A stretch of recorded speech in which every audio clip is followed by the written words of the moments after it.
Nous t'élevons, nous te magnifions. Merci pour ce moment que tu rends possible. Merci pour ta grâce. Merci pour ta faveur. Prends contrôle par ton esprit et fais-nous du bien. Dans le nom de Jésus, nous avons prié. Quelqu'un a dit Amen bien. Est-ce qu'on peut apprécier le Seigneur? Gloire à Jésus. Mettez-vous, s'il vous plaît. Je veux rendre grâce à Dieu pour cette faveur. Je veux le bénir. Qui est avec nous hier? Que Dieu vous bénisse. Aujourd'hui, nous allons encore parler de ce thème qui nous concerne. Comme vous pouvez le constater, le thème d'aujourd'hui, c'est donner forme par les émotions et les sentiments. Donner forme par les émotions et les sentiments. Durant la prière. Alléluia. Donc, comment permettre à ma prière de produire des choses tangibles? Comment permettre à ma prière de donner des résultats concrets? Comment envoyer ma prière à être cet élément-là qui me permettra, sans l'ombre d'un doute, de transformer les choses? On a pu comprendre hier que nous sommes déjà bénis de toutes sortes de bénédictions dans les lieux célestes et en Jésus-Christ. Donc, quand nous arrivons, l'incident se crée au niveau du corps.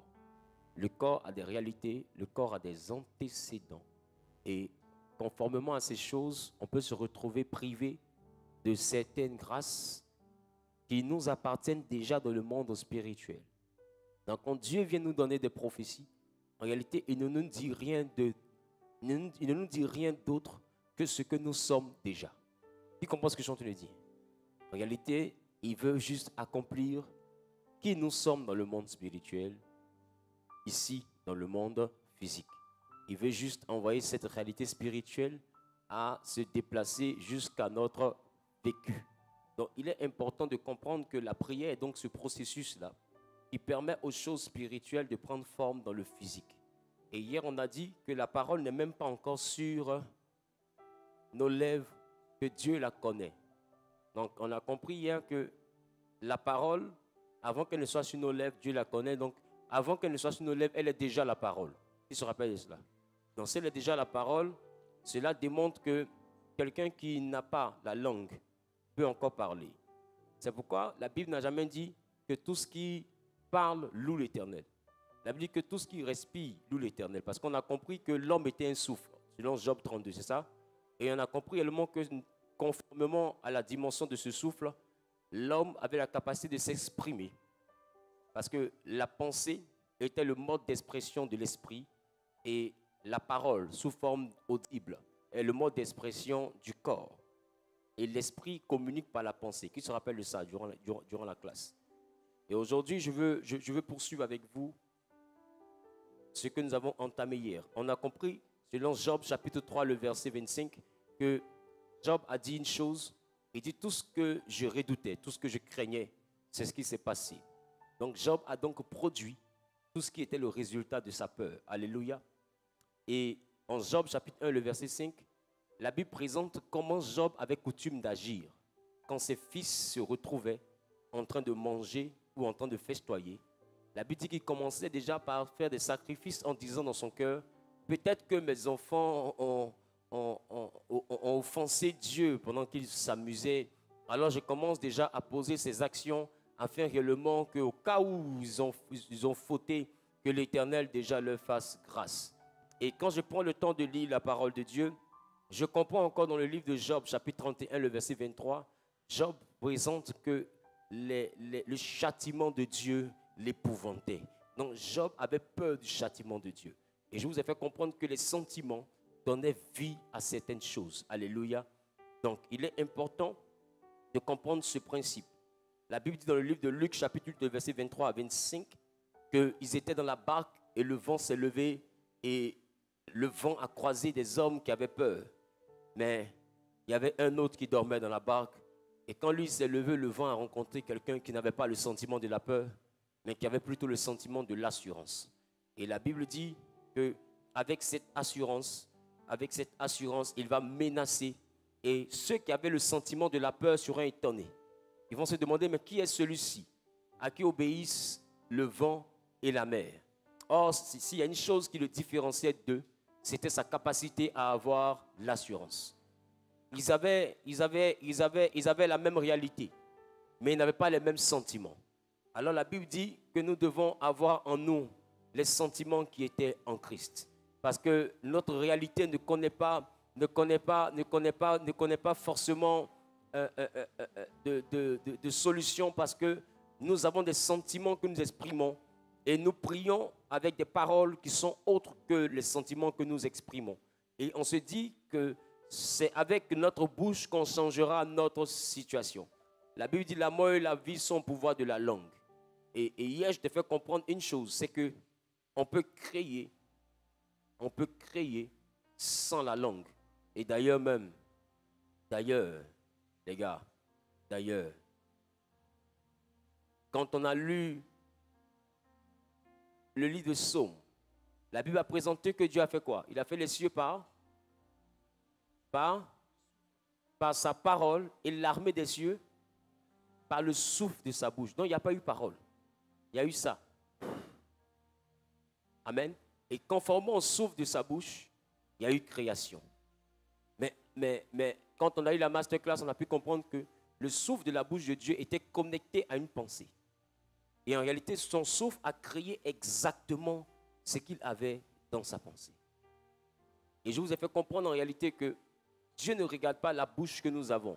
Il regarde le cœur, les paroles de notre cœur. C'est pourquoi il s'est toujours plaint vis-à-vis de son peuple en disant que ce peuple m'adore du bout des lèvres. Amen. Il dit ce peuple m'adore du bout des lèvres. Dis avec moi, ce peuple m'adore du bout des lèvres. Alléluia. Vous allez venir avec moi, s'il vous plaît. On va essayer de voir quelque chose dans la parole de Dieu. En Matthieu chapitre 15, le verset 8, il dit ce peuple m'honore, d'accord? Il dit ce peuple m'honore, d'accord? Des lèvres, mais son cœur est éloigné de moi. Dis avec moi, ce peuple m'honore des lèvres. Bon, je n'ai pas entendu. Je n'ai pas bien entendu. Mais son cœur est quoi? Est éloigné de moi. Donc Dieu n'a pas besoin de comprendre ce que nous disons. Dieu regarde le cœur que nous avons. Il regarde l'intérieur. En réalité, c'est le cœur que Dieu exauce. Dieu n'exauce pas la bouche. Amen. Et le cœur a des sentiments. On se comprend? Le cœur a des sentiments. Et quand je parle de cœur ici, comprenez que je parle du centre de nos sentiments, du centre de nos émotions. Je parle ainsi de l'âme. D'accord? Donc l'âme est cet élément qui nous permet d'avoir des sentiments. L'âme est cet élément-là qui nous permet d'avoir une mémoire. L'âme est cet élément-là qui nous permet d'avoir des souvenirs par la mémoire. L'âme est cet élément qui nous permet de ressentir la joie ou de ressentir la tristesse. L'âme est cet élément-là qui nous permet de ressentir la peur ou de ressentir l'assurance. L'âme est le centre de nos émotions. L'âme est la plaque tournante de nos sentiments. Et les sentiments dans l'âme ont un but. C'est d'attirer à l'homme ce que les sentiments manifestent. Qui comprend ce que je suis en train de dire? Et la Bible nous a présenté cela clairement. Et je pense que c'est sur cela que nous nous sommes arrêtés hier. Amen. Mais Marc, le chapitre 4, le verset 40 à 41 nous dit quoi? Marc, chapitre 4, verset 40 à 41. Oui. Puis, il leur dit, pourquoi avez-vous ainsi peur? Pourquoi avez-vous ainsi peur? Comment n'avez-vous point de foi? Comment n'avez-vous point de foi? Mettez-vous s'il vous plaît. Il dit, pourquoi avez-vous ainsi peur? Comment n'avez-vous point de foi? Donc c'est pour dire qu'en réalité, il y avait un sentiment qu'ils éprouvaient, c'était quoi? La peur. Et quand la peur est présente, Jésus dit quoi? Qu'ils n'ont point de foi. Donc ça veut dire qu'à chaque fois que tu exprimes la peur, tu n'as pas de foi.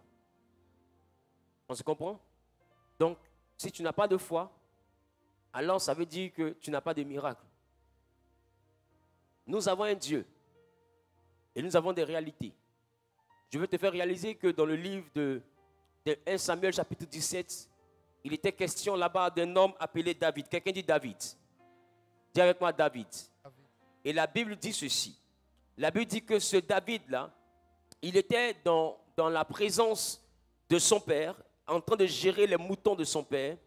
Et la Bible dit que cet homme était dans une dimension où il gardait le troupeau de son père.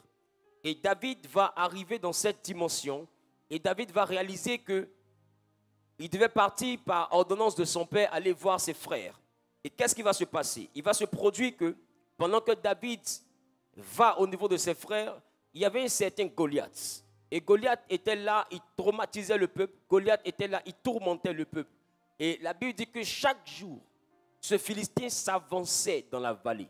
Et quand il s'avançait dans la vallée, Israël reculait parce qu'ils avaient un sentiment. Ils avaient peur. Saoul n'osait pas sortir. Aucun Israélite n'osait sortir. Et le seul Israélite qui a osé s'avancer dans la vallée a tué Goliath. Pourquoi? Parce que notre Dieu, il nous a fait à son image, mais il agit selon notre image. Cela veut dire que quand nous nous asseyons, on a eu le temps de voir ça pendant la masterclass. Cela veut dire que quand nous nous asseyons, Dieu s'assoit. Quand nous nous levons, Dieu se lève. Quand nous faisons, il fait avec nous. Voilà pourquoi il dit avec Dieu, nous ferons des exploits. Parce qu'il y a une dimension de bénédiction que Dieu ne donnera pas dans ta vie si toi-même tu ne fais rien pour que cette chose arrive. Est-ce que je parle à quelqu'un? Et la Bible déclare que aussi longtemps qu'Israël reculait, les menaces continuaient. Et il insultait Israël, ainsi que le Dieu d'Israël. Mais bizarrement, Dieu était là, il était assis. Mais il avait déjà résolu une chose, c'est que Goliath devait mourir. Mais le peuple par lequel il doit passer pour tuer Goliath, ce peuple a un sentiment. Ce peuple n'a pas de foi, mais ce peuple a la peur. Alors qu'est-ce qui va se passer? Dieu n'avait pas d'instrument parce que personne n'avait la capacité de vaincre sa peur. Le seul qui est arrivé, il n'avait ni la taille, ni l'âge, ni l'expérience. Mais dès l'instant qu'il a enlevé sa peur, et il a dit à Goliath, je viens contre toi au nom de l'Éternel des armées. Il s'est avancé contre Goliath. Bizarrement, il n'y a même pas eu de contact physique. Il n'y a même pas eu de combat à proprement dit. Il y a eu juste une pierre qui a été lancée. Et il y a eu un géant qui s'est effondré. C'est tout ce qui s'est passé. On s'attendait à avoir un spectacle plus long. On s'attendait à avoir un spectacle plus épatant. Je suis sûr que les gens se sont demandé, ah, c'est tout. On dit le palabre est fini. Et si vous prenez le temps de remarquer, David avait l'assurance. Il n'y a aucune situation que vous pouvez traverser qui est au-delà de la capacité de notre Dieu. Mais le problème, c'est le sentiment avec lequel vous avancez. Si vous avancez avec la peur, Dieu ne bougera pas parce que Jésus dit, pourquoi avez-vous ainsi peur? Comment n'avez-vous point de foi? C'est-à-dire que quand tu as la peur, tu n'as pas la foi. Or, Dieu agit sur la foi. Il n'agit pas sur la peur. Est-ce que je parle à quelqu'un? Quand tu as la peur, tu immobilises ton Dieu. Quand tu as la peur, tu paralyses ton Dieu. Quand tu as la peur, tu désactives ton Dieu. Tu rends ton Dieu inactif quand tu as la peur. En réalité, quand tu as la peur, ça veut dire que tu as la foi, mais pas en la capacité de ton Dieu. Tu as la foi, mais ta foi est placée dans le danger. C'est pourquoi quand Jésus est arrivé, je vous ai fait remarquer hier, il a dit, où avez-vous mis votre foi? Et on a compris qu'en langue française, on a deux où. On a le où qui est la conjonction de coordination. Il y en a le où qui est le complément circonstanciel de lieu. Le où, complément circonstanciel de lieu, a un accent. Et quand il dit où avez-vous mis votre foi, ça veut dire dans quel lieu, parce que c'est un où avec accent. Ça veut dire dans quel lieu. Donc ça veut dire que tu aies peur ou que tu aies l'assurance, tu as la foi. Mais la foi que Dieu te demande, il dit, c'est une foi qui est une ferme assurance. Ce n'est pas une foi qui est une peur. Parce que la peur aussi, c'est la foi. Ne vous y trompez pas. La peur, c'est la foi. Si je dis, par exemple, à quelqu'un, est-ce que tu sais que celui-là peut te frapper?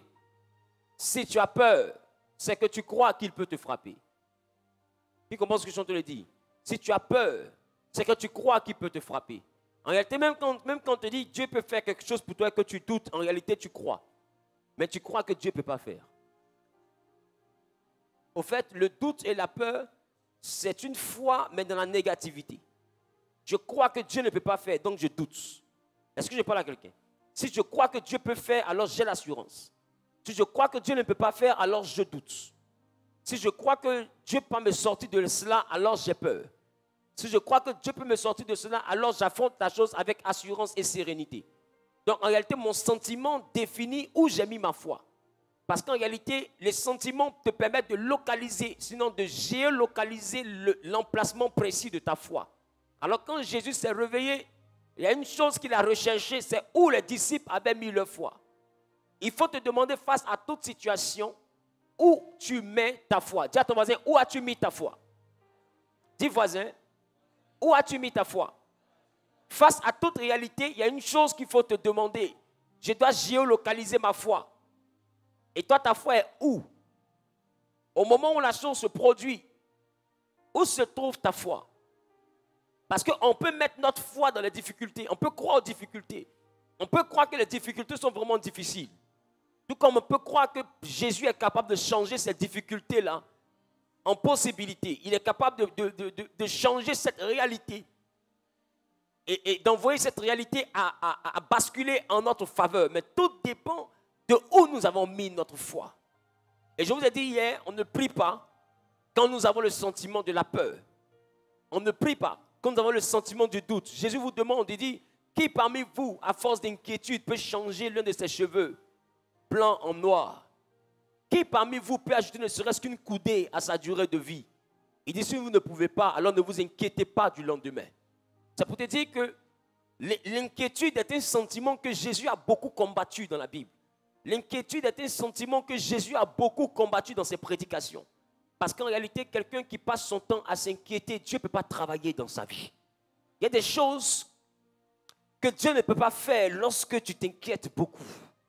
Est-ce que je parle à quelqu'un? La Bible dit en Exode 14, 14, ils étaient là face à la mer et Moïse était présent. Alléluia. Et la Bible dit ceci. La Bible dit que pendant que Israël était en train d'avoir le tumulte, mais le tumulte venait de quoi? Le tumulte venait de la peur. Ils avaient peur de quoi? Ils avaient peur de Pharaon parce qu'ils étaient face à la mer. Ils ne pouvaient plus avancer. Et derrière, il y avait Pharaon qui venait. Alors, ils ont commencé à avoir peur. Ils se sont dit, ah, Moïse, la situation n'est pas bonne. Parce que quand on regarde s'il y a affrontement ici, ça serait un massacre, ça serait un carnage. Et ils ont commencé à paniquer, ils ont commencé à s'inquiéter. Mais qu'est-ce que Dieu va dire à son peuple en Exode 14, 14? En Exode 14, 14. Exode 14, 14. Oui. Il dit, l'Éternel combattra pour vous, Oui. et vous, gardez le silence. Tu sais, quand tu n'arrives pas à croire en Dieu, il faut te taire. Il y a une chose qu'il faut apprendre à faire quand ton sentiment c'est la peur et le doute. Garde le silence. Dieu voulait faire quelque chose de glorieux, mais eux, ils étaient en train de faire du bruit. Alors Dieu dit à Moïse, dis au peuple de garder le silence. Et moi, l'Éternel, je combattrai. Ça veut dire quoi? S'ils ne sont pas capables de dire que je suis capable de faire, c'est mieux de se taire que de raconter des choses qui vont m'affaiblir. Moi, je veux faire quelque chose, j'ai besoin de calme. Soit je croise l'assurance, ou soit je croise le silence. Mais je ne veux pas croiser la peur. Est-ce que je parle à quelqu'un? Est-ce que je parle à quelqu'un? Est-ce que je parle à quelqu'un? Et hier, on a dit, cabri mort. Tu n'as pas peur?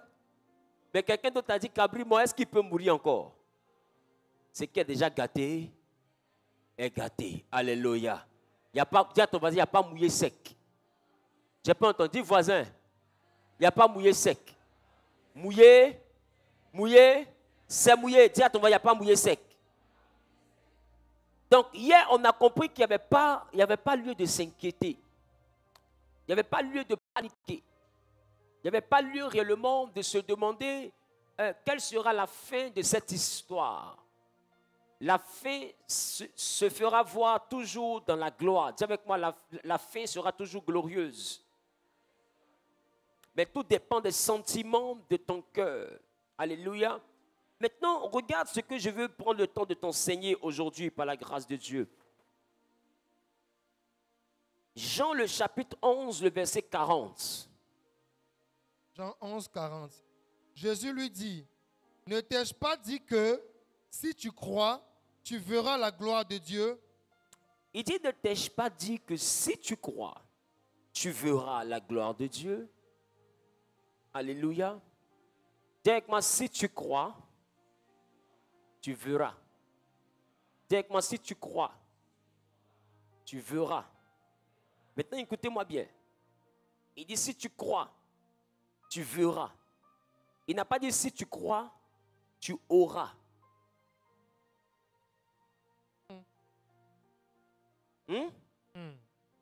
Parce que, donne-moi ça. Si tu crois, tu auras le paquet de lotus. Donc ça veut dire quoi? Il est en ta possession. Mais il dit, si tu crois, tu verras le paquet de lotus. Ça veut dire quoi? Il peut ne pas être dans ta possession, mais tes yeux réussissent à le voir. La foi ne te donne pas. La foi te fait voir.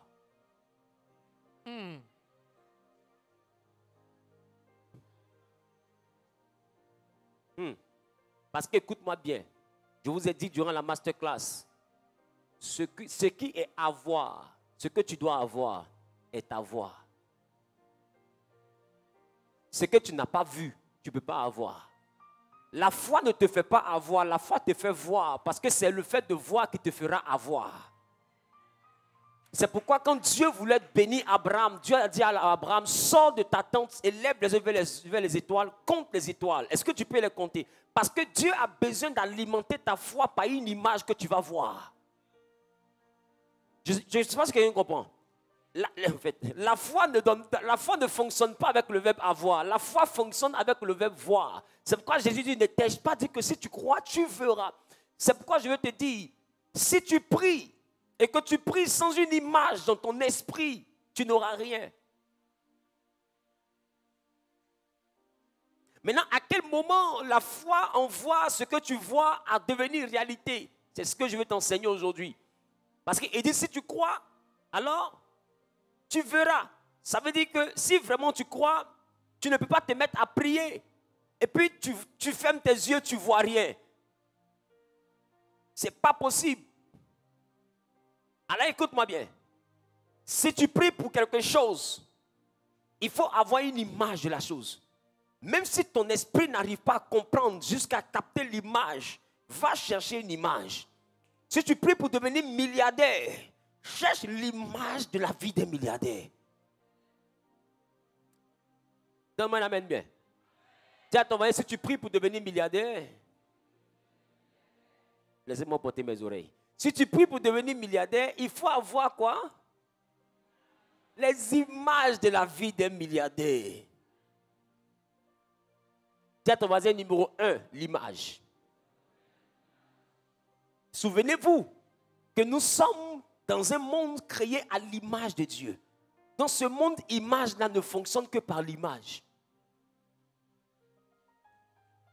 Non, je reprends. Nous ne sommes pas Dieu. Nous sommes l'image de Dieu. Donc tout ce que nous devons avoir doit passer par le circuit de l'image. C'est pourquoi l'homme ne comprend rien sans image. Si je te dis le dragon, tu comprends à cause de l'image du dragon que tu as. Parce que nous sommes faits à partir d'images. Nous sommes une image. Donc nous ne comprenons que les images. Je ne sais pas si tu comprends ce que je dis. Quand les yeux de l'homme passent, il y a des choses que l'homme remarque, ce ne sont que des images. Et l'image que tu n'as pas dans ton esprit, tu ne peux pas la définir. Si je te dis le chien, que tu n'as jamais vu de chien, il y a une chose que tu vas me demander, c'est quoi ça? Tu sais pourquoi? Parce que dans ta base de données, quand tu tournes, il n'y a aucune image du chien. Je parle à quelqu'un? L'homme est une image, donc il ne fonctionne que par les images. Donc pour que quelque chose vienne dans ta vie, toi l'image, tu dois voir l'image de la chose.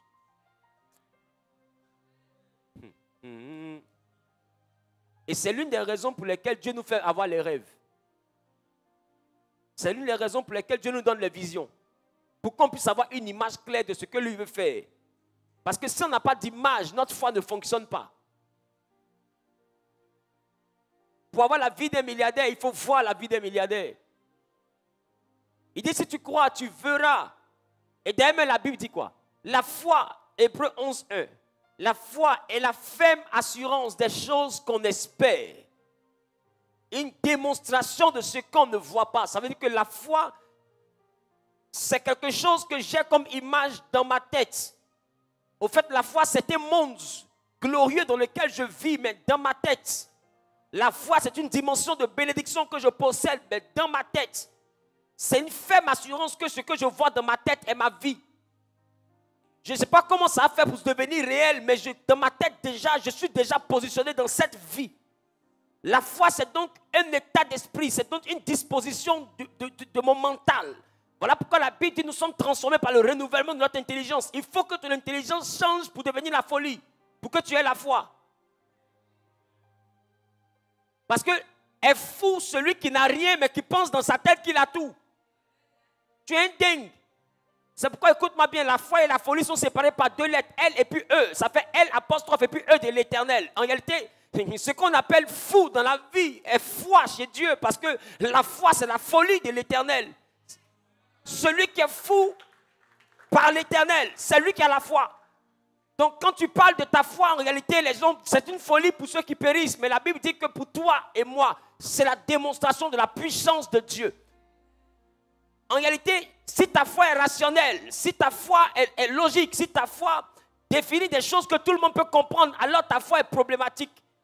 Ta foi doit être capable de choquer la rationalité. Alors j'ai envie de te dire, tu n'as pas besoin d'avoir la foi pour être vigile. Écoute-moi, la foi est un monde que tu crées et dans lequel tu vas vivre. Maintenant ma question, c'est un monde que tu crées dans lequel tu vas vivre, mais dans lequel il n'y a pas de charge, il n'y a pas de facture. Maintenant ma question, si on ne paye pas pour vivre dans ce monde, pourquoi tu te limites à être vigile?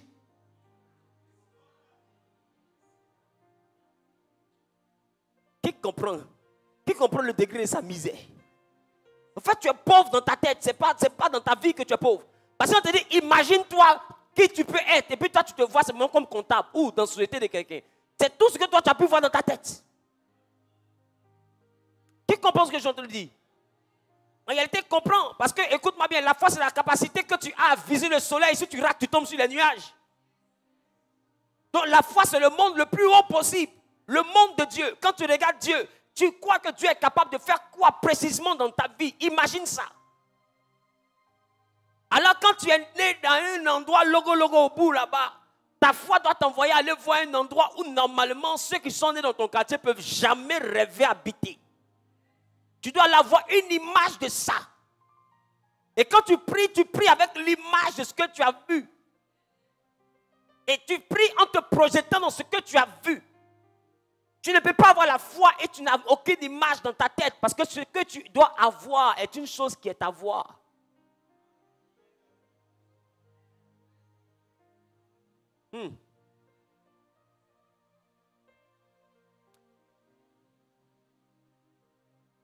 Ferme les yeux. Quel est le plus haut niveau où tu vois ta vie?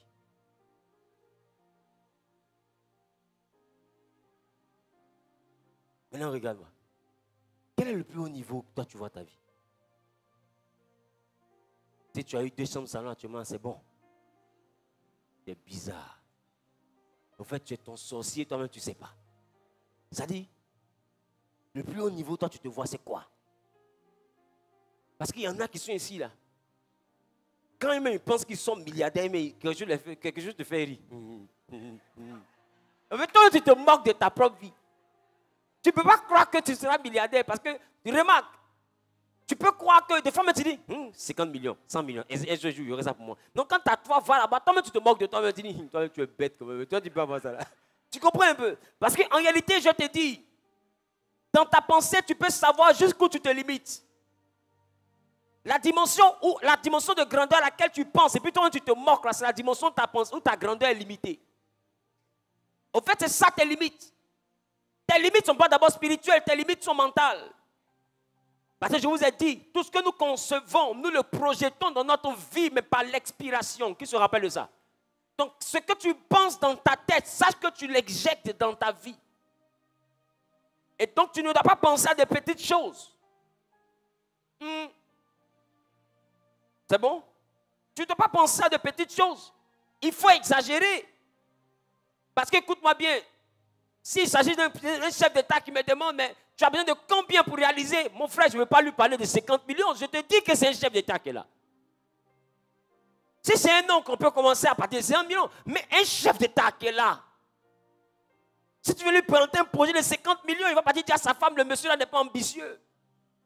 Toi, tu t'es démerdé quand tu arrives à mon niveau. C'est 50 millions, toi, tu demandes. Et c'est tout. On dit, oui, c'est tout. J'ai 50 millions. Tu vois. Il dit, bon, ok. Comme tu ne savais pas de quoi demander, voici 200 millions. Pour te débrouiller. En réalité, c'est pour se débarrasser de toi qui vient de te donner 200 millions. Est-ce que tu viens de réaliser qu'il t'a chassé? Il t'a chassé à 200 millions. En fait, il y a quelque chose qui ne va pas dans ta tête. Tu demandes 50, on te chasse à 200. Est-ce que tu comprends? Ça peut te dire, mon ami, tu n'as pas encore compris à quel niveau tu joues. Tu n'as pas encore compris dans quelle ligue tu es en train de jouer. Là, tu n'es pas dans la cour des directeurs. Tu n'es pas dans la cour des ministres même. Un ministre va demander 50 millions, mais... Hey! Est-ce que tu sais où tu agis?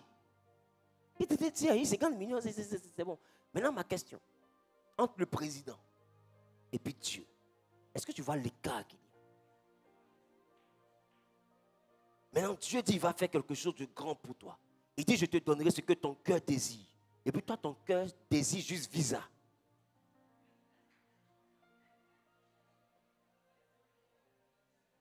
Tout ce que ton cœur a pu vouloir dans ta ville, s'il y a eu visa pour aller aux États-Unis, il n'y a pas l'homme pour moi. Parce qu'aux États-Unis, tu t'en vivre sur arbre, c'est ça? Qui compose ce que je suis en train de dire? En fait, je veux que tu comprennes que le niveau auquel tu as mis tes projets là, c'est la pauvreté. Tu es pauvre, pas dans ta vie, tu es pauvre dans ta tête, tu es misérable. Deviens riche d'abord dans ta tête avant de devenir riche dans ta vie. Parce que quand Dieu regarde dans ta vie, là, dans ta tête, il ne voit aucune richesse qui peut transporter dans ta vie. Parce qu'il voit que de la misère. Oh, il doit te donner ce que ton cœur désire. Oh, ce que ton cœur désire, là, tu n'as même pas besoin de lui pour faire. Pour avoir un studio, tu n'as pas besoin de Dieu. Dieu, là, il fait pour toi. Sa main commence là où la main de l'homme s'arrête. Est-ce que tu comprends? Il dit la main de l'homme, c'est-à-dire la main de l'homme, même la main de Elon Musk. Là où lui, sa main s'arrête, c'est là qu'on commence la main de Dieu. Est-ce que tu comprends de quoi on te parle? C'est-à-dire que quiconque est un être humain, là où se limite lui, sa main, c'est là que commence la main de Dieu. Est-ce que tu comprends? Si Elon Musk t'a donné 2 milliards de francs CFA, il s'est foutu de ta tête. Il t'a rien donné, vrai ou faux? Tu ne peux même pas partir dire à quelqu'un, même c'est un gaou qui est coupé. En fait, c'est toi-même qui n'as pas compris dans quelle ligue tu jouais il y a quelques minutes. Tu n'as pas compris. En fait, tu viens de quitter d'un endroit où le gars peut s'acheter un jouet, mais à 50 millions de dollars. Tu n'as pas compris où tu es quitté. Mais 50 millions de dollars, on ne te parle pas de 2 milliards de francs CFA. 50 millions de dollars, tu sais calculer, je crois. Ça veut donner combien environ? Je te parle de 50 millions de dollars. À considérer que le dollar est 700 francs. 1 million de dollars, ça fait 700 millions de francs CFA. Ça fait combien? Ça fait combien de milliards? Hein? Comme ça? 2 milliards 5. Tonton, tu as bien compté. Combien? Tant? Ça fait 35 milliards de francs CFA. Et des bijoux comme ça, là, ceux-là, ils ont beaucoup. Et puis, ils ont des résidences comme ça où ils ne dorment même pas. Et ça dépasse 35 milliards. De fois, ça fait 100 millions de dollars, 200 millions de résidences. Et puis, il ne va pas là-bas, il ne pas en vacances. Juste pour aller faire 2 semaines, se bronzer, puis revenir. Et toi, tu lui demandes 2 milliards de francs CFA. Est-ce que ça va? Et ça, c'est la main d'un homme. Les gars, écoutez-moi bien. Des fois, on a prié Dieu, mais on le ridiculise. Parce que dans notre tête, Dieu se sent humilié. Quand il veut voir en réalité de quoi tu crois qu'il est capable, quand il rentre dans ta tête, il comprend que tu le vois comme un sauvage, au fait. Comme quelqu'un qui était misérable, qui ne peut pas te sortir de ton problème. Parce que le niveau que tu le mets au niveau d'un salon de spa. Tu mets Dieu au niveau de quoi? Je vais me péter, tu pouvais Tampico, et pour ça tu jeûnes. Pour avoir un endroit de Tampico. Mais Dieu ne peut pas t'exaucer parce que ça, tu n'as pas besoin de lui pour ça. Il dit là où la main de l'homme s'arrête, c'est là que commence lui sa main. Tu ne peux pas prier avec quelque chose qui le ridiculise. C'est comme si je m'en vais voir le président Ado et puis il me dit qu'est-ce que tu veux? Et puis il dit non, monsieur le président, il y a 500 000. Il dit ça, tu n'as pas besoin de moi pour ça. Va voir mon gardien, même mon cuisinier. C'est là-bas, là, on parle de 500 000. Va le voir. Même mon enfant. Même ma nièce qui est là-bas, au bout là-bas. Va la voir. Elle peut te donner 5 millions. Tu arrives à mon niveau de demander 500 000. Il y en a, tu prends toute ta vie, là, tu jeûnes. C'est là, si tu m'as donné un travail. Il y a 400 000, je te louerai. Je vais te servir, je te promets. Regarde la misère. Et toi, tu accuses les sorciers. Est-ce que vous réalisez à qui vous parlez quand vous priez? Est-ce que vous comprenez que celui à qui vous parlez, le propriétaire de l'or, de l'argent, du diamant, le propriétaire du pétrole, le propriétaire de tout l'univers, il est le maître? Est-ce que vous savez de qui vous parlez? Tout ce que les hommes ont lui appartient. Et toi, tu lui demandes même pas 1 000 $. Tu ne trouves pas que c'est une insulte? Non, tu ne trouves pas que c'est une insulte? Et on voit des chrétiens qui viennent s'arrêter. Alléluia! Dieu a fait. Dieu a fait. Elle dit, Dieu a fait quoi? J'ai eu le visa. Si tu ouvres son passeport, visa, c'est 1 semaine, on lui a donné. Elle rentre, mais qu'elle pleure un peu. Tu es mauvaise. Tu es mauvaise même. Parce que, visa que tu vois là, il y a des païens qui ont 5 qui sont payés shampoing sur les Champs-Élysées, et puis ils repartent à Londres pour aller payer un peu de déodorant. Et puis, écoute-moi, il ne fait rien avec. C'est toi, ton Dieu, qui est puissant. C'est 1 semaine, il t'a donné. Est-ce que vous voyez que vous les ridiculisez? C'est pourquoi celui qui m'entend là, il va avoir l'impression que je suis trop ambitieux. En fait, je ne suis pas trop ambitieux. Je sais à qui je demande. Je sais à qui je demande. Quand je regarde la maison, je dors et puis je dors dans le studio, en train de coucher. Je sais à qui je demande parce que celui de qui je parle là, cette maison-là n'est pas maison, c'est pas maison. Si lui veut te donner, écoute-moi bien, il dit il enrichit Salomon. Nous on dit Salomon est riche. Maintenant Jésus arrive et puis il dit, le Salomon que vous avez pris comme étant le plus riche. Est-ce que vous savez que dans le ciel, même l'herbe des champs était mieux habillée que lui? C'est foutaise. Habit de Salomon, il a porté la dernière fois, on m'a dit, ce n'est pas l'homme pour lui. Et Jésus vient dire que l'herbe qui est au champ où on marche dessus, là, habit qui est dessus, là, ça coûte plus cher que habit de Salomon. Il dit, si Dieu a mieux vêtu l'herbe des champs que Salomon. C'est-à-dire que Salomon pensait qu'il a eu l'argent. On dit, herbe même. Est-ce que vous savez de qui on parle? Je vais changer votre sentiment d'infériorité parce que vous avez minimisé, vous avez réduit Dieu, vous avez ridiculisé Dieu dans vos prières.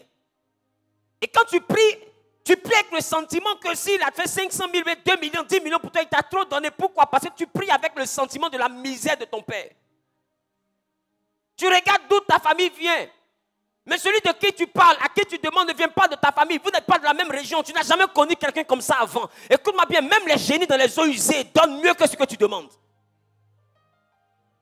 Même des génies dans les eaux usées, dans les canaris pourris, donnent mieux que ce que tu demandes.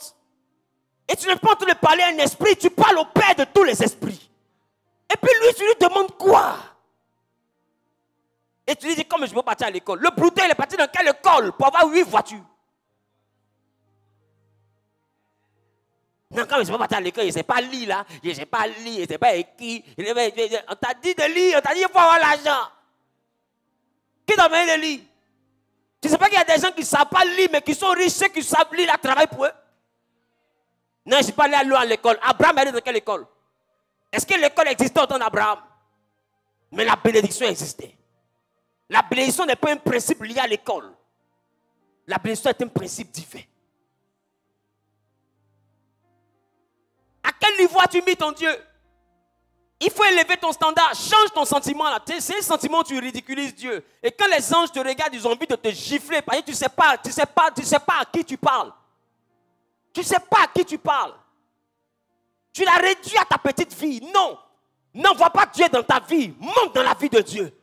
Va En Apocalypse, va voir la Nouvelle Jérusalem, où nous allons vivre. La Bible déclare que la terre, le sol de là-bas n'est pas fait de poussière, mais c'est fait en or poli. Il n'a pas mis carreau, il a versé l'or sur le sol. On va marcher sur le sol. La clôture est faite de pierres précieuses. Est-ce que vous savez de quelle opulence on parle? Aujourd'hui, on voit quelqu'un même qui a 2 petites voitures, dit, il est trop dans la vanité. Est-ce que vous savez de qui on parle? Des gens adorent les petits génies bizarres. Ils ont un jet privé.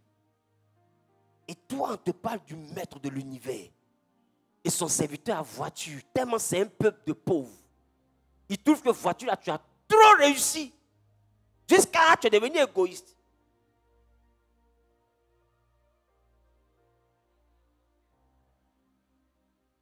Est-ce que tu sais que 2 fois je suis le pied et dis à Dieu, Seigneur, c'est quand tu vas me donner une voiture?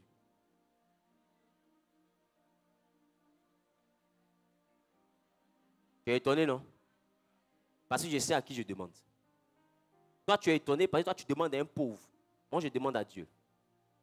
Voilà. Toi, tu demandes à un pauvre. Donc, ton Dieu, il en a écrit, c'est D minuscule. Moi, je demande à Dieu, D majuscule, I majuscule, E majuscule, U majuscule. Tout dedans, là, c'est majuscule. Si Dieu me donne millions, il ne s'est même pas encore souvenu de moi. S'il me donne même milliards, il ne s'est pas encore souvenu de moi. Aïe, c'est quoi il va me donner et puis ça l'a touché? Est-ce que vous comprenez? Les gars, vous n'êtes pas pauvres dans votre vie. Vous êtes pauvres dans votre tête. Parce qu'on dépose Dieu devant vous, propriétaire de l'or et de l'argent. Et puis tu lui demandes 600 000 pour faire commerce.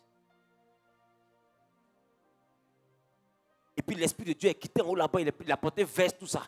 Pour que tu viennes comme ça, pour les anges, pour tout. Je sens la présence de Dieu. Et quand tu tombes sur comme ça, il est là, mais il dit, ma fille, demande ce que tu veux. Tu n'avais pas dit. Il faut dire. Tu n'avais pas dit. Gabriel fait ça. Elle dit de vider le compte bancaire du ciel. Elle va vider.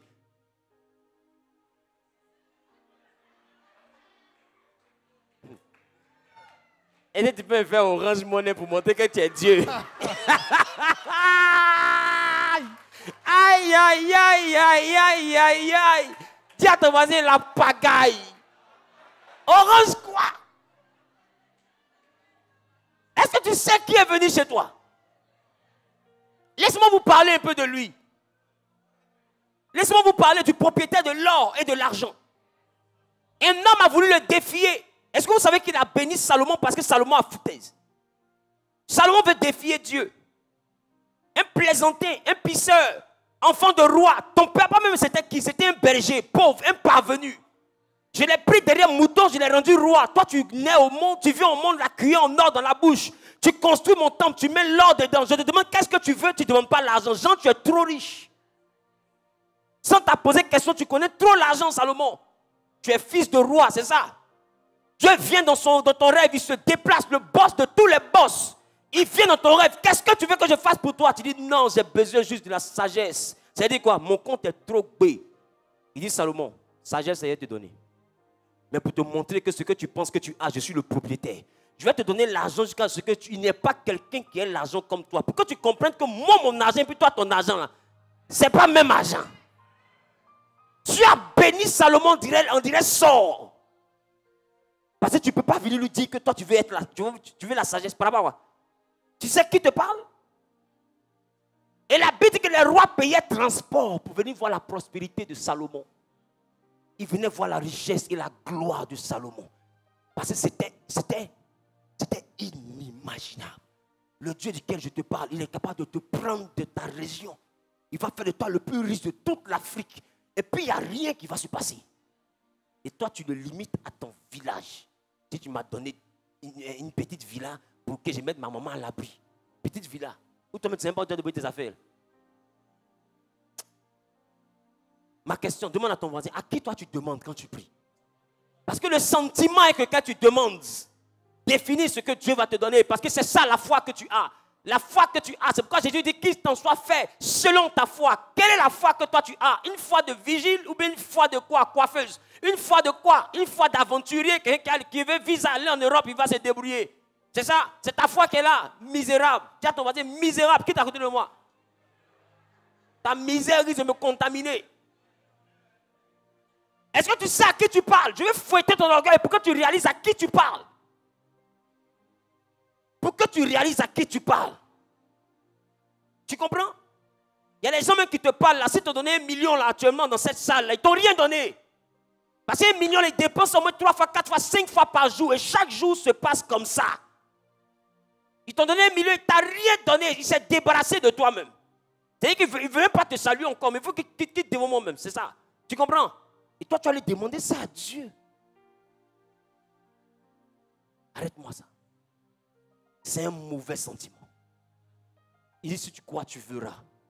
Toi, ta foi te fait voir quoi dans ta tête? Ce que tu vois dans ta tête, le plus haut niveau de ce que tu vois, détermine quelle forme tu donnes à Dieu. Et tu ridiculises Dieu. Quand il rentre dans ta tête, là, il ressort triste.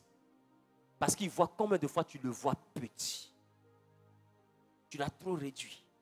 Il dit, il veut faire pour toi ce que l'œil n'a jamais vu. Est-ce que tu sais de quoi il te parle? Quand lui il dit ça, est-ce que tu sais de quoi il parle?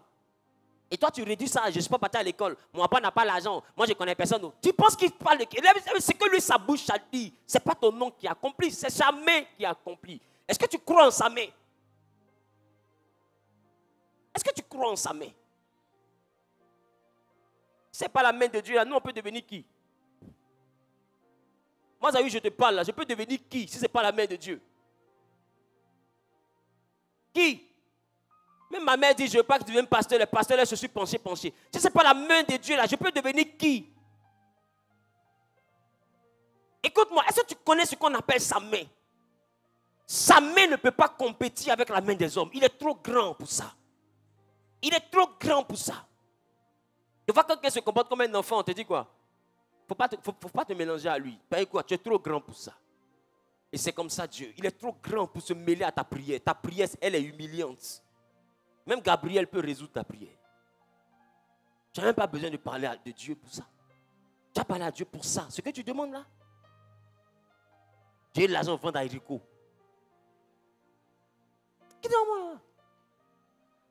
Est-ce que tu sais à qui tu parles? Est-ce que tu sais à qui tu parles?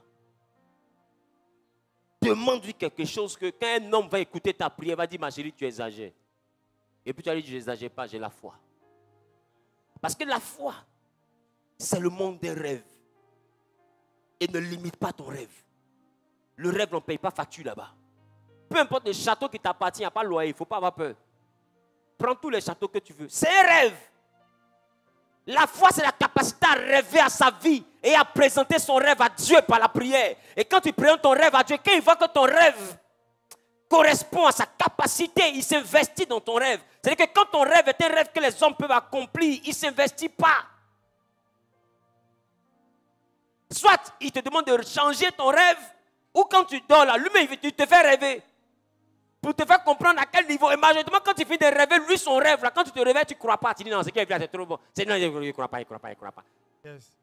Et c'est de ça il parle. Le rêve que tu vas faire, puis toi-même, tu ne vas pas accepter, parce que c'est trop grand. C'est là-bas que lui commence. Ce n'est même pas là-bas qu'il termine. Tu vois tes sentiments? Parce que la limite, elle est fixée par tes sentiments. Et tu ne peux rien avoir de Dieu. Je te dis, j'ai appris une chose avec Dieu. Si tu lui demandes ce que les hommes peuvent faire pour toi, il ne fera pas. Parce qu'il t'a déjà dit dès le début, je ne suis pas un homme. Je ne suis pas un homme. Donc ne rabaissez pas au niveau des hommes. Lui, il sait faire ce que les hommes ne peuvent pas faire. Ce que les hommes peuvent faire, là, lui, il ne sait pas faire ça.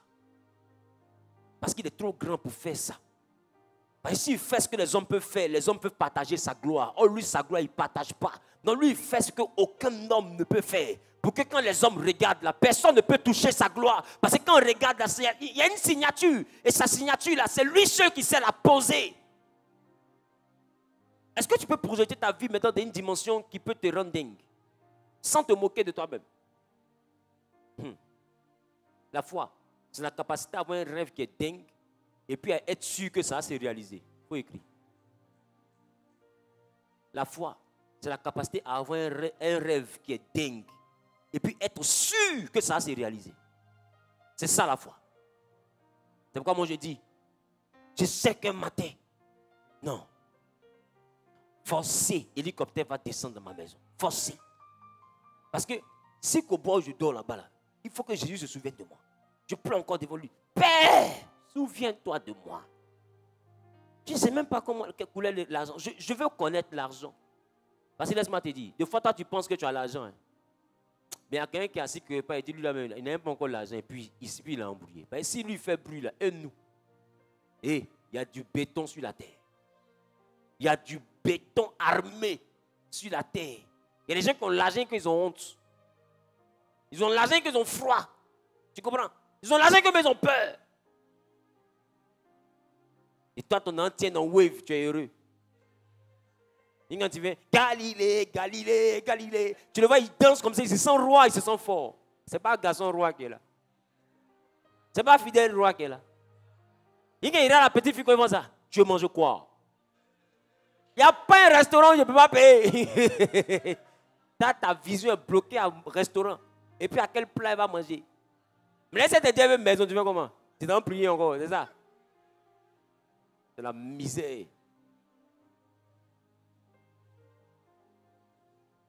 Tape ta tête un peu, tape ta tête. Ta tête t'a bloqué, tape ta tête un peu. La Bible dit le cœur répond au cœur. Et comme tu vis, comme ton cœur dans les petites choses, ta vie produit de petites choses. Mais ta bouche demande de grandes choses. Et prends le temps, remarque, ce que ta bouche demande ne se réalise pas. Parce que la vie réalise ce que ton cœur demande, pas ce que ta bouche demande. Ce n'est pas dans ta bouche que tu dois avoir des grands mots, c'est dans ton cœur que tu dois avoir un grand rêve. Est-ce que je parle à quelqu'un? La grandeur que tu demandes à Dieu ne doit pas être dans ta bouche, elle doit être dans ton cœur. Parce que beaucoup ici ont dit, Dieu peut faire quoi? Tu as dit, il peut tout faire pour moi.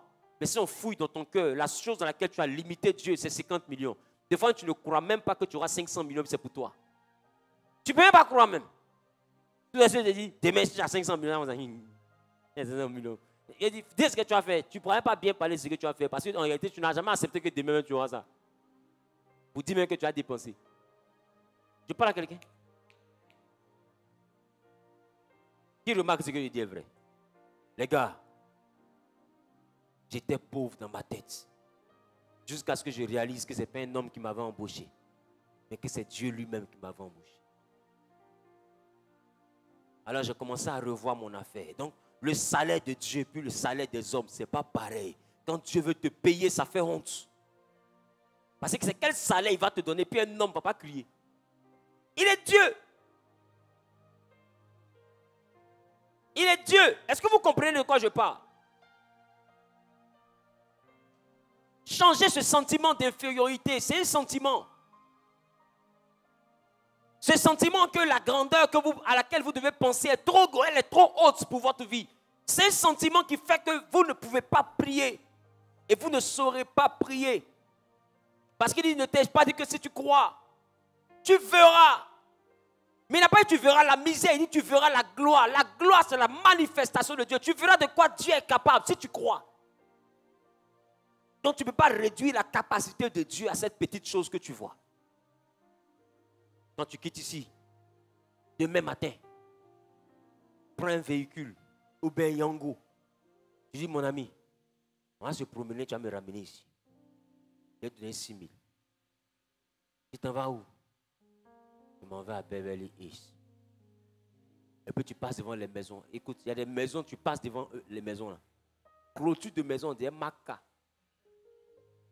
Tu comprends? Il y a un jour qui m'a énervé. Je partais à la maison, j'habitais encore à Bata. Et puis je passais par Beverly Hills. J'étais dans ma vieille Chrysler. Et puis c'est pas qu'est-ce qui m'a pris, c'est parce que je suis le président. Et puis je suis monté par, comment on appelle ça, la voie principale de Beverly Hills. Et pendant que je passe, je vois une maison. La maison est là jusqu'à présent. Mais sauf que j'habite plus loin de là. Et je vois une maison.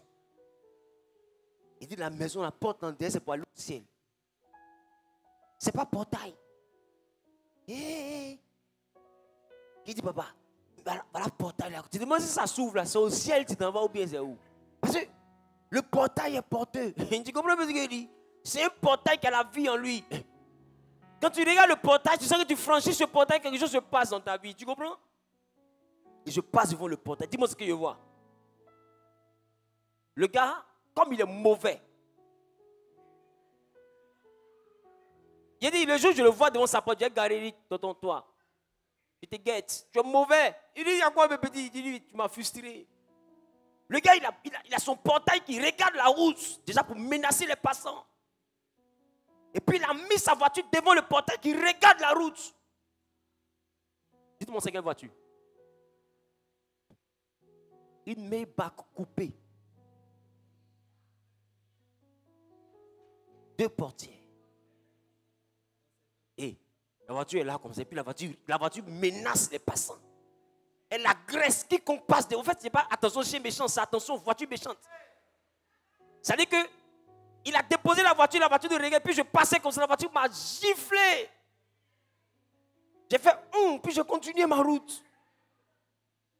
Il dit, Seigneur, si je ne vis pas dans ce quartier, c'est une injustice. Parce que ceux qui dorment ici n'ont pas 8 cornes. Tu ne peux pas te servir. Peut-être qu'il y a des gens qui servent le diable. Et puis moi, j'ai habité à l'eau là. Et ils vont dormir. Ce n'est pas possible. Le quartier même. C'est mon quartier. Alléluia. Le quartier même me ressemble. Les gars, des fois, quand la voiture m'a giflé, je suis parti. Un autre, je suis revenu. Puis ma voiture, je suis rentré maintenant dans Beverly. Je me promène, il regarde le quartier. Les gars, ce que tu n'as pas vu, tu ne peux pas avoir. Donc quand je prie, Seigneur, je veux maison, j'ai une image dans ma tête. J'ai une image dans ma tête. Oh, toi là, tu as une image dans ta tête parce que le quartier où tu vis là, tout est chambre-salon. Celui qui a réussi là, il a duplex. C'est le tonton qui est au Carrefour là. Tu comprends? Dans toute ta vie là, la réussite, c'est duplex qu'on voit là. Ce n'est pas ta faute. Ce sentiment-là, c'est ton environnement qui t'a conditionné comme ça. Qui commence à te le dire? Donc quand on parle de Dieu, tu le limites à la duplex. Pour toi, la duplex, ça c'est la réussite du quartier. Des fois, tu es dans un quartier bizarre. La réussite pour toi, c'est une commune. Donc si tu lui demandes qu'est-ce que je dois faire pour toi, je vais habiter à Cocody. Parce que être à Cocody pour toi, c'est le summum. Ce n'est pas ta faute. C'est l'environnement dans lequel tu as vécu. Or, Dieu n'est pas de ton environnement. Il est d'un environnement qui n'appartient à aucun quartier de la terre. Aucun quartier ne peut ressembler à lui, son environnement. Et j'ai le plaisir de te dire que depuis que Christ est mort, il est devenu ton Père. Est-ce que tu sais qui est ton papa? Ah! Donne-moi un amen. Qui veut rêver grand maintenant? J'ai parlé de ta bouche. Hein. J'ai dit d'où? De ton cœur. Il faut aller sur Google. Choisis ta voiture. Commence à devenir dingue au fait. Choisis ta voiture. Et puis tu dis, le jour où j'aurai cette voiture, choisis. Choisis ta voiture. Écoute, je te dis, ce n'est pas un rêve. Je me souviens, pour terminer, en 2018-2019, c'est là que les nouvelles Range Rover sont sorties avec le tableau plat. 2018-2019. Et je regardais les voitures. Et j'étais à Bassa. Et j'étais là, et puis, Pasteur Sosalem est là, il est où? Et puis il dit, non, ça va bientôt, je sais qu'il y a à voir ça. Et j'ai payé la voiture. Mais ma vie est loin du prix. Hein. Au fait, ma vie est ici, le prix est là-bas. Tu comprends? Et je suis là, j'ai rien les voitures. Il y a rien les voitures. Qu'est-ce que Dieu n'a pas fait? Qu'est-ce que Dieu n'a pas fait? Qu'est-ce que Dieu n'a pas fait? Qu'est-ce que Dieu n'a pas fait? Le problème, c'est que vous ne rêvez pas, vous pensez. Oh, la foi, ce n'est pas ta pensée, c'est ton rêve. La foi n'est pas la chose à laquelle tu penses, c'est la chose à laquelle tu rêves. Et c'est la capacité à dire que ce rêve-là, j'ai l'assurance qu'il va s'accomplir. Au fait, la foi, c'est la capacité à rêver. Et ton rêve est tellement intense qu'il provoque une émotion. Il provoque un bonheur, un sentiment de bien-être, une assurance. C'est comme si tu rêves jusqu'à tu as l'impression de toucher le rêve. En fait, la foi, c'est ce rêve qui provoque une sensation de réussite. C'est un rêve tellement vivant, un peu comme certains rêves que nous avons, où tu pleures dans le rêve, et quand tu te réveilles, tu es vraiment en train de pleurer. Un rêve tellement intense, que des fois quand tu cours dans ce rêve, quand tu te réveilles, tu es essoufflé, comme si tu avais vraiment couru. C'est ça la foi, ta capacité à rêver, jusqu'à ce que quelque chose de toi touche ce rêve, sans que ce rêve-là n'existe. Tu dois rêver jusqu'à avoir des frissons. Tu dois rêver jusqu'à quand tu pries. Quand tu fermes tes yeux, tu te vois dans ce quartier, tu te vois dans ce monde, tu te vois dans ces voitures. Tu vois ça et tu te dis, même si mon papa n'est pas riche, je sais que mon Dieu peut me mettre dans cette vie. Tant que tu n'es pas capable de le faire, tu sais que tu n'as jamais eu la foi. Il dit, si tu crois, tu verras. Il dit, si vous demandez quelque chose, c'est ça que je termine. Croyez que vous l'avez déjà et vous le verrez s'accomplir. Croyez que vous l'avez, c'est dit quoi? Lambano. C'est ça, lambano. Crois que tu as. Lambano, c'est dit saisir. Récupérer ça dans sa vie. S'accommoder la chose, comme si la chose est déjà pour toi. Il dit lambano, ce que tu demandes à Dieu, il faut prendre ça comme quelque chose qui est déjà à toi. Est-ce que je parle à quelqu'un? Et quand il dit croyez, la foi vient de ce grec qui parle de pistis. Mais pistis qui parle de la capacité à faire quoi? Affichez-moi cela s'il vous plaît. Il a affiché lambano. Mais affiche-moi pistis s'il te plaît. Et tout à l'heure tu vas afficher lambano. Donc tu vois, quand il dit croyez, le verbe il est conjugué. Mais ici regarde, ça parle de quoi? Confier, croire, penser être vrai. Penser être vrai, être persuadé. C'est la foi, c'est le rêve que tu as et que tu penses qu'il est vrai. En fait, tu rêves tellement que tu vis dans ce rêve. Vous n'avez pas vu des gens qui sont enfants de pauvres? Mais elle a des sauts de grandeur jusqu'à... Des fois, elle oublie qu'elle est vraiment pauvre. Que tu lui poses question, elle cause comme elle est riche, elle fait tout comme si elle était ni riche, elle rit comme une riche, elle a les tics de riche, mais elle a le porte-monnaie des pauvres. Qui a vu ce genre de personne? C'est ça la foi. Sauf qu'elle est mytho. Tu comprends? Non, elle est vraiment folle. Je t'ai dit que la foi, c'est la folie qui compte sur Dieu. Elle compte sur personne. Nous, on doit avoir cette attitude. C'est pourquoi la foi n'est pas une pensée seulement. La foi est un rêve, mais un rêve qui conditionne notre vie, qui conditionne nos pensées, qui conditionne notre réflexion, qui conditionne notre comportement. On ne se comporte plus comme des losers, on se comporte comme des leaders. Pourquoi? Parce que dans ma tête, je sais que dans peu de temps, je serai quelqu'un. Moi, j'ai fait arrêter mes amis. Un 31, on était au niveau de la Colombe. Je vivais encore à Noumambo. Et puis, j'ai dit à un, je dis, écoute-moi bien. Si vous ne changez pas de mentalité, un jour, vous allez dire aux gens que vous m'avez connu. Ils vont dire que c'est faux. Oh, on était 3 piqués. Hein? 3 coulés. Et je lui ai dit, et j'ai passé mon temps à leur répéter. Mais nous étions en 2019.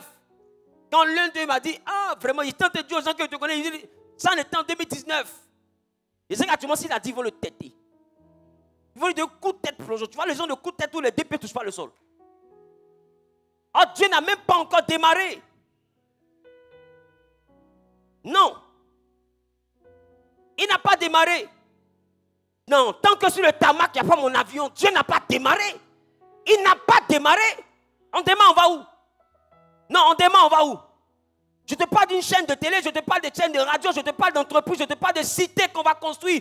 Un fidèle, une maison. Je te parle de quelque chose de malade. Je rêve à quelque chose. Parce que je sais que j'ai mon Dieu qui peut financer n'importe quel rêve. En réalité, laissez-moi vous dire. Laissez-moi vous dire. Le rêve que tu présentes à Dieu, c'est comme un projet que tu dépenses, que tu déposes pour avoir un financement. Dieu finance les projets qui sont dingues. Il ne finance pas les projets que les hommes peuvent faire.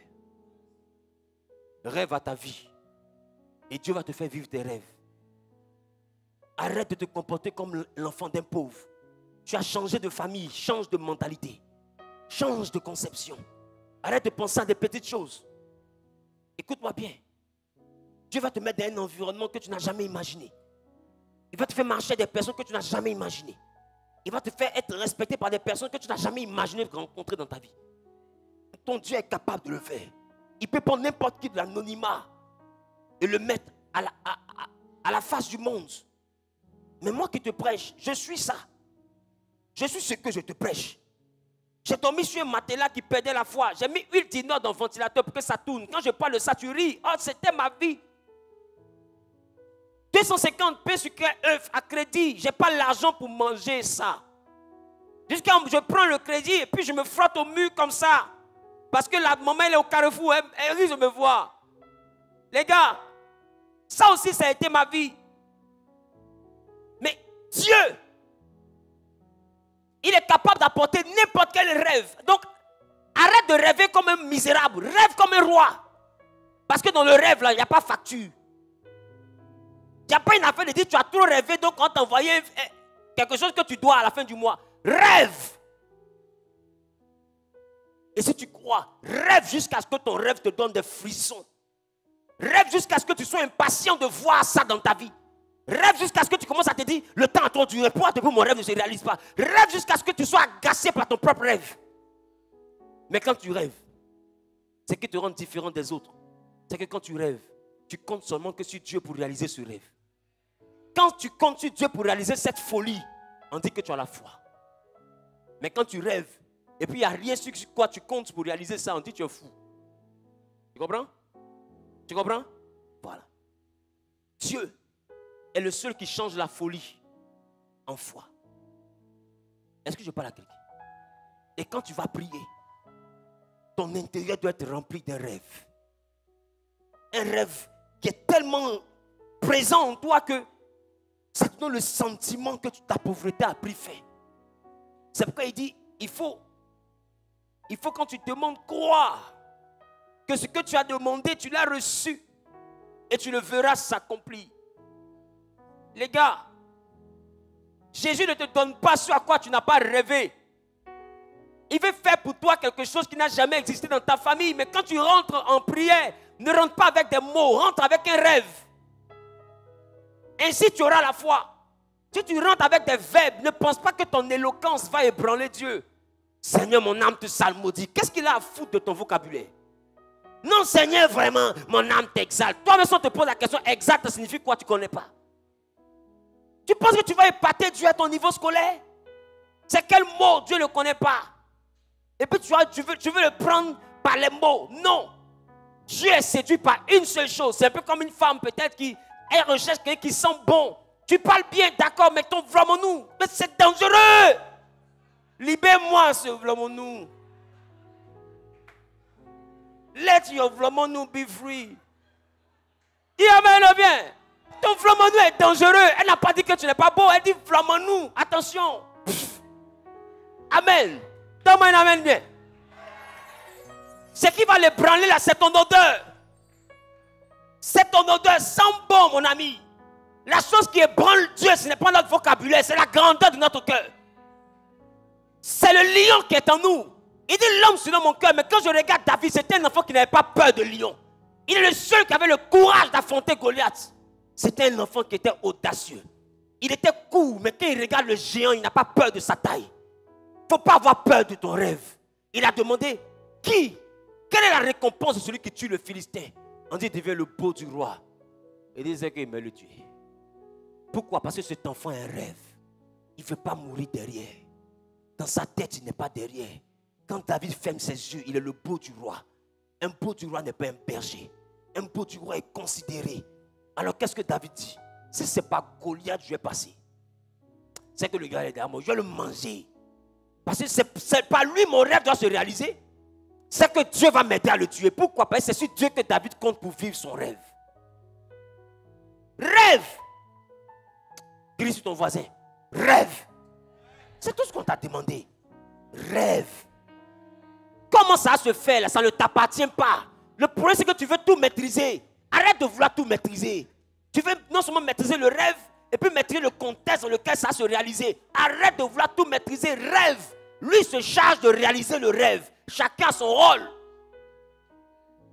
Rêve et puis compte sur lui. Quand tu rêves là, ne mets pas dans ta tête, non, ça va passer par telle personne. Ça va passer par tel tonton. Ça va passer par tel monsieur. Ça va passer par telle madame. Non! Rêve et compte uniquement sur lui. Il te fera vivre tes rêves. La prière efficace, c'est la prière qu'on fait avec un cœur rempli d'un rêve qui est tellement intense que même quand tu pries, à cause du beau rêve que tu vois, tu pleures, pas de tristesse, mais tu pleures de joie. Parce que tu te dis, voici ma vie en réalité. Sans que Dieu ne te montre, toi-même tu vois et c'est toi qui montres à Dieu. La foi n'attend pas que Dieu te montre ta vie, tu montres la vie que tu veux à Dieu. Et lui te dira, il t'en sera fait selon ta foi. Tiens-toi debout. Nous allons prier. Qui sent qu'il doit changer sa façon de voir les choses? Numéro 1, change ta façon de voir Dieu. Numéro 2, change ta façon de rêver. Change ta manière de rêver. Ton rêve n'est pas suffisamment audacieux. Ton rêve n'est pas suffisamment haut. Ton rêve n'est pas suffisamment grand. C'est pas bon. Dieu ne peut pas s'investir dans ça. S'il doit s'investir, restez devant s'il vous plaît. S'il doit s'investir, alors le rêve doit être plus poussé que cela. Le rêve doit être plus profond que cela. Si Dieu doit s'investir, alors le rêve doit être plus pertinent que cela.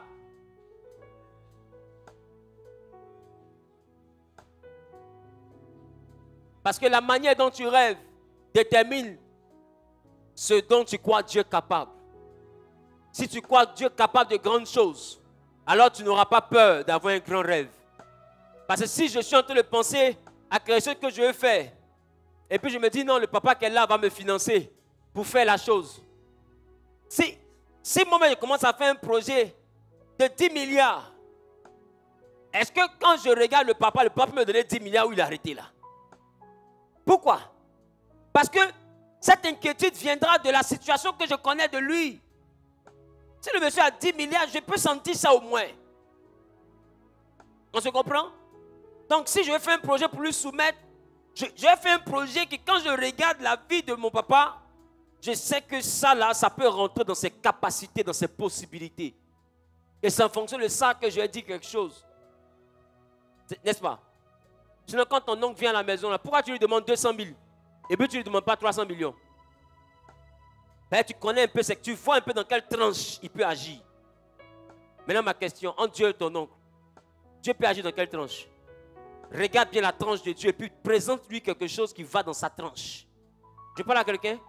Oh, lui, sa tranche là, ça va jusqu'à l'infini. N'aie pas peur de rêver. Dis avec moi, Père, donne-moi ton cœur. Donne-moi un cœur qui comprend tes réalités. Parce que dans ma foi, je t'ai adapté à ma réalité. Or, la foi doit m'adapter à toi, ta réalité. Et dans la foi, je t'ai rendu semblable à moi. Or, dans mon rêve, je devais me rendre semblable à toi. Et j'ai vu des petites choses. Et indirectement, je t'ai réduit à ces petites choses. Pendant que toi, tu veux faire ce que mon œil n'a jamais vu. Pendant que toi, tu veux faire ce que mes oreilles n'ont jamais entendu. Ce qui n'est jamais monté dans mon cœur, c'est ce que toi, tu veux accomplir. Donne-moi d'avoir un cœur qui rêve, mais un cœur qui croit en son rêve. Et qui croit que ce rêve sera réalité, mais par toi, Jésus. C'est toi qui réalises le rêve. Et c'est toi qui peux réaliser mon rêve. Donne-moi de rentrer dans la prière avec un rêve. Un cœur qui déborde de ce rêve. Un esprit qui arrive à voir ce rêve. Et le sentiment que ce rêve est ma réalité. Parce que Christ en moi est l'espérance de cette gloire. Cette gloire que je vois dans mon esprit, par Jésus, elle sera possible. Et lève et commence à parler à Dieu.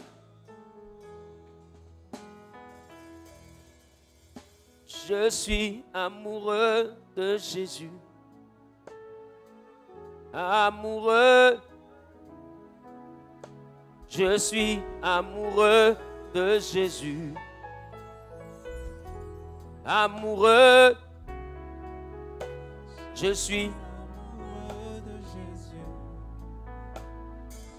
Amoureux. Je suis amoureux de Jésus. Amoureux, je le suis. Amoureux de Jésus. Amoureux, je le suis. Amoureux, je suis amoureux de Jésus. Amoureux, je le suis. Amoureux, moi, je suis amoureux de Jésus. Dis à Dieu de donner un cœur qui peut rêver grand. Parce qu'il n'y a aucun rêve qui est assez grand pour lui. Peu importe la folie de ton rêve, ce rêve n'arrive pas à sa cheville. Peu importe la grandeur et la hauteur de ton rêve, de ton espérance, cette espérance ne vaut pas son orgueil.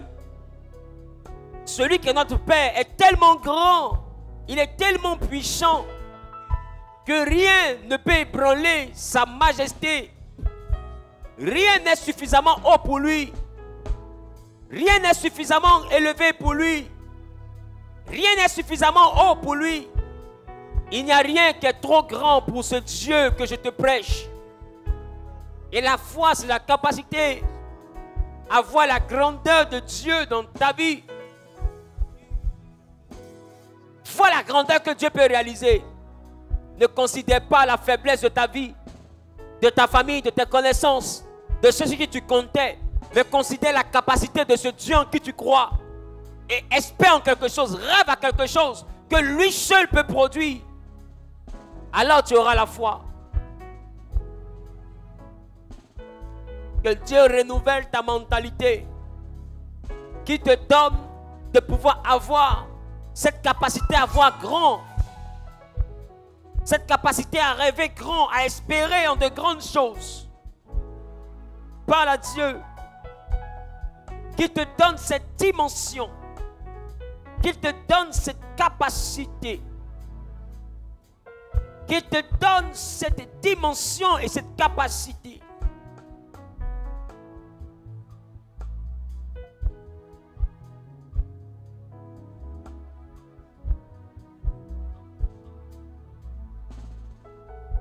Lève les mains, je veux prier. Éternel, nous sommes efficaces si le sentiment qui nous anime est l'assurance. Et si cette assurance nous envoie à être sûrs de la chose dans laquelle nous rêvons. Le rêve est la chose dans laquelle nous nous projetons. Seigneur, lorsque notre assurance est basée sur toi, lorsque l'assurance de la manifestation de notre rêve, de notre vision est basée sur toi, alors nous avons la foi.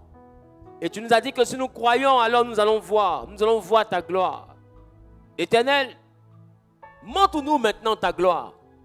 Parce que nous ne pouvons pas avoir ce que nous n'avons pas vu. Laisse-nous voir ta gloire dans notre intelligence, dans notre pensée. Laisse-nous nous projeter, même si nous sommes incapables d'atteindre cette gloire. Mais laisse-nous nous projeter dans un rêve, une espérance. Et donne-nous l'assurance de cette espérance. Parce que tu as dit la foi est la ferme assurance des choses qu'on espère. Donne-nous donc l'assurance de cette espérance. Afin que par cette assurance, que rien ne vienne nous ébranler, que rien ne vienne nous convaincre que nous sommes un échec, que rien ne vienne nous convaincre que nous n'allons pas réussir. Que par cette assurance, que nous ayons une sérénité, une ferme conviction que peu importe le temps, les circonstances, notre vie finira dans cette assurance. Parce que c'est toi qui nous donnes de vivre nos rêves. Que la gloire, l'honneur te reviennent. Parce que tu nous apprends à rentrer dans la prière, mais avec un rêve que nous ressentons tellement réel, jusqu'à ce qu'il crée en nous le sentiment et l'émotion du bonheur et de la joie. Seigneur, c'est alors que nous verrons ce rêve s'accomplir. Lorsque ce rêve sera capable de produire une émotion de joie pendant que nous prions, alors nous serons capables de voir ce rêve s'accomplir. Et c'est ce que tu as dit dans ta parole. Que si nous prions, nous devons croire que nous avons reçu. Et nous verrons s'accomplir. Croire que nous avons reçu, c'est lambano. Croire que nous avons possédé la chose. Et si nous croyons que la chose est déjà à nous, Seigneur, la chose qui nous appartient produira forcément l'émotion du bonheur. La chose qui est de notre main produira forcément la joie. Alors nous verrons cette chose se réaliser. Gloire, louange te reviennent. Toi qui bénis notre esprit de cette capacité. Toi qui bénis notre cœur de cette capacité. Toi qui bénis notre conception de cette capacité. Au nom suprême de Jésus, j'ai prié. Quelqu'un a dit Amen bien.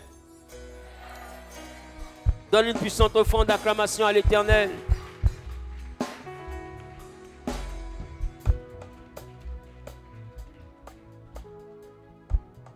Écris cette phrase. Écris cette phrase. Écris juste cette phrase. La prière que Dieu exauce. La prière que Dieu exauce.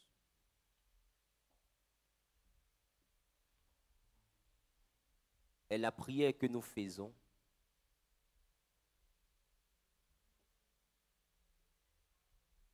avec notre cœur rempli de l'émotion, de joie et du sentiment de bonheur. Du sentiment de bonheur.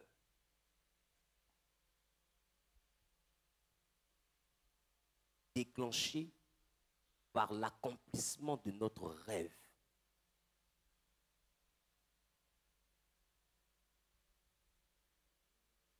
Dans le nom de Jésus. Ça veut dire quoi? La prière que Dieu exauce, c'est une prière que tu fais pendant que tu rentres dans sa présence avec un rêve, qui est une espérance.